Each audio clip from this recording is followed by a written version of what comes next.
The holding cell stank of ozone and something vaguely metallic that made Alex's teeth ache. He pressed his back against the cold wall, watching the shimmering energy barrier that separated them from freedom. Across the narrow space, Jiggy sat with her knees drawn up, her dark eyes tracking the movement of their Zarn captors outside. "Third patrol in 20 minutes, she murmured, not looking at him. "They're getting nervous." Alex nodded, though she wasn't watching. Jiggy had always been like that, observant, analytical, always 3 steps ahead. It was why she'd been chosen for the diplomatic mission to the outer colonies. It was also why the Zarn had specifically targeted her shuttle. The Zarn were a warrior species, tall and angular with carapaces that gleamed like polished obsidian. They'd intercepted the human delegation 6 days ago, killing the guards and taking the survivors prisoner. Alex had been unlucky enough to be aboard as a civilian translator. Now he and Jiggy were the last 2 humans in this sector of the ship, and from the fragments of conversation he'd translated, they wouldn't be alive much longer. "They're planning something," Alex said quietly. "An execution maybe, or an interrogation that we won't survive." Jiggy finally looked at him and he saw the calculation in her gaze. "I know. I've been counting their shifts, mapping their routes. There's a window, small, but it exists." "You're planning an escape." It wasn't a question. "We're planning an escape," she corrected. "I can't do it alone." Alex's heart hammered against his ribs. The Zarn were experienced warriors, each one capable of tearing a human apart with their bare claws. He was a linguist, not a soldier. But Jiggy was right. Staying meant certain death. "Tell me the plan," he said. Over the next hour, Jiggy outlined her observations with the precision of a military strategist. The guards changed shifts at irregular intervals, but there was a pattern. The energy barriers had a 3-second delay when deactivating for food delivery. The corridor outside led to a maintenance shaft that she'd glimpsed during their initial transport. If they could reach the shuttle bay, there was a chance, slim, but real, that they could steal a vessel and jump to FTL before being caught. "The biggest problem," Jiggy said, her voice dropping even lower, "is the guard commander. He's twice the size of the others and never leaves his post during our meal time. We'd have to go through him." Alex swallowed hard. He'd seen the commander, a massive Zarn with scars crisscrossing his carapace like a map of old battles. That's suicide. "Not if we use the element of surprise. Humans are weaker than Zarn, but we're more flexible, more creative." Jiggy's lips curved into something that wasn't quite a smile. "They underestimate us. That's our advantage." The door mechanism hissed, and both of them fell silent. A junior Zarn entered, carrying a tray of the nutrient paste they'd been fed. The guard's mandibles clicked in what might have been disgust as he set the tray down, reaching for the barrier control. Jiggy's hand found Alex's, squeezing once, the signal. As the barrier flickered down, Jiggy moved. She was fast, faster than Alex had expected, hurling the contents of the previous meal's tray into the guard's compound eyes. The Zarn shrieked, clawing at his face, and Alex lunged forward, grabbing the shock baton from the guard's belt. He'd never used a weapon before. His hands shook as he drove it into the Zarn's midsection, the electrical charge making the alien convulse. Jiggy was already at the door, her fingers flying over the control panel. "Alex now." They ran. The corridor was a maze of gray metal and pools and conduits. Alarm klaxons began to wail almost immediately, and Alex heard the thunder of pursuing footsteps. Jiggy navigated with certainty, taking turns that seemed random but always led them deeper into the ship's infrastructure. Here, she pried open a maintenance panel, revealing a narrow shaft. "Go." Alex squeezed through, Jiggy right behind him. The shaft was cramped and hot, filled with pipes that burned to touch. Below, he could hear the Zarn searching, their harsh language echoing. They crawled for what felt like hours. Alex's muscles screamed, his translator's soft hands tearing on rough metal edges.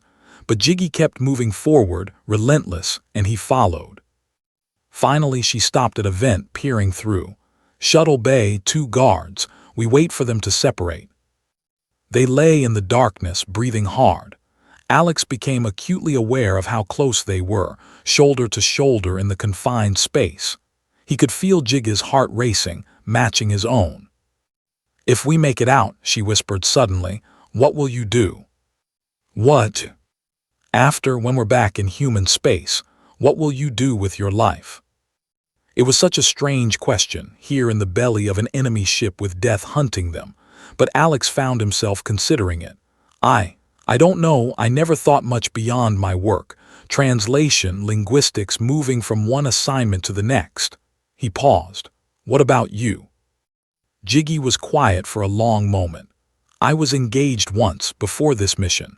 He wanted me to give up the diplomatic service, settle down, start a family. I chose the stars instead."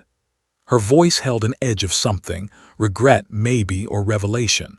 "Now I'm not sure what I was running toward or away from." "You weren't running," Alex said. "You were living." She turned her head, and in the dim light filtering through the vent, he saw her smile. A real one this time. "You know what, Alex? If we get out of this alive, if we actually escape, I'll marry you." He blinked, certain he'd misheard. "What?"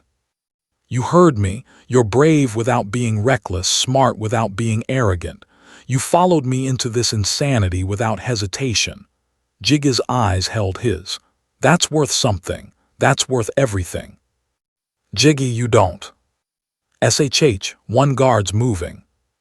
The moment passed, replaced by cold focus. Below, one of the Zarn guards had indeed stepped away, investigating some minor malfunction. Jiggy waited 3 heartbeats, then kicked the vent cover free.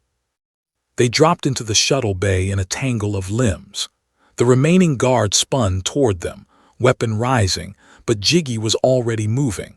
She grabbed a loading rod from a nearby cart and hurled it like a javelin. The improvised weapon struck the Zarn's knee joint with a sickening crunch, and the guard went down. "The small one," Jiggy pointed to a sleek Zarn scout ship. "It'll be faster." They sprinted across the bay. Behind them, the doors burst open, and the massive commander appeared, roaring orders. Energy bolts sizzled past Alex's head as he threw himself into the ship after Jiggy.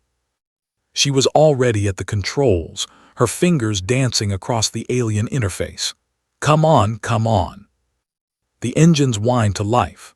The commander was charging toward them, surprisingly fast for his size. Alex saw Jiggy's jaw set in determination as she yanked the control yoke. The scout ship lurched forward, clipping the commander and sending him sprawling. Then they were through the bay's atmospheric shield, out into the void of space. Stars wheeled around them as Jiggy pushed the ship into a hard roll, evading the weapon's fire from the Zarn cruiser. "FTL coordinates locked," she said, her voice tight with concentration. "Jumping in 3, 2. The universe stretched and snapped.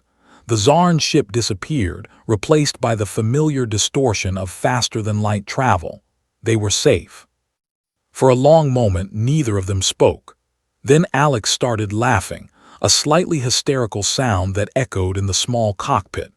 Jiggy joined him, and soon they were both gasping, the tension of the past days finally breaking. "We did it," Alex said when he could breathe again. "We actually did it." Jiggy leaned back in the pilot's seat, closing her eyes. "Yeah, we did." The silence that followed was different, comfortable, almost peaceful. Alex watched the distorted stars streaming past, his mind replaying everything that had happened, everything she'd said. "Did you mean it?" he asked quietly. Jiggy opened one eye. "Mean what?" "About getting married, if we escaped." She studied him for a long moment, and Alex saw something shift in her expression. The hardened diplomat, the strategic warrior, fell away, leaving someone softer and more uncertain. "I think," she said slowly, "I meant it more than I've meant anything in a long time." She paused. "But you don't have to." "Yes," Alex interrupted. "Yes. Yes, I'll marry you, if the offer's still open." Jiggy's smile was radiant. You're insane, you know that. We barely know each other. We escaped from a Zarn warship together. We crawled through maintenance shafts and stole a scout ship. I think we know each other pretty well. Alex found himself grinning. Besides, you're brave without being reckless, smart without being arrogant. That's worth something. That's worth everything. She laughed, shaking her head. Using my own words against me. A linguist's trick. A human trick, he corrected. We're creative like that. The scout ship hurtled through FTL space, carrying them toward safety, toward home, toward a future neither of them had imagined 6 days ago.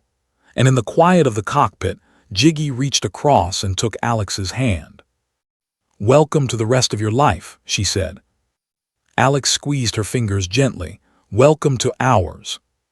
Outside, the stars continued their eternal dance, and two humans who had survived the impossible smiled at each other, knowing that sometimes the greatest adventures led not just to survival, but to something far more precious.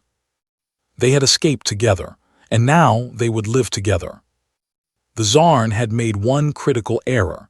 They had underestimated the human capacity not just for survival, but for connection, for love forged in fire and desperation, for promises whispered in darkness and kept in light. Humanity, fuck yeah.